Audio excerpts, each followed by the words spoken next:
লতি চিংড়ি মাছ তো লতি চিংড়ি মাছ বানানোর জন্য প্রথমে কালো জিরে ফোড়ন দিয়ে দেবো তেলের মধ্যে।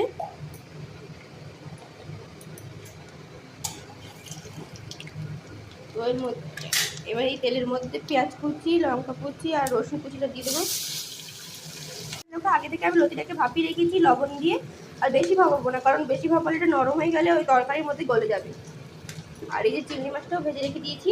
পেঁয়াজ, লঙ্কা, আদা সব ভালো করে ভাজা হয়ে গেছে। এবার এর মধ্যে লতিটা দিয়ে দেবো, লতিটা দিয়ে দেবো এর মধ্যে। সব ভালো করে একসাথে মিশিয়ে নিয়েছে। এর মধ্যে হলুদ দিয়ে দেবো আর লবণ দেবো, আর ভেজে রাখা চিংড়ি মাছগুলো দিয়ে দেবো, দিয়ে সব একসাথে ভালো করে মিশিয়ে নেবো। ভালো করে মেশানো হয়ে গেছে আমার। তো এইভাবে আমাকে জল দেবো না, এইভাবেই কষিয়ে কষিয়ে এটাকে করতে হবে। তো জল দিলে ঘেটে যাবে একদম, বাজে লাগবে তখন, খেতে আর ভালো লাগবে।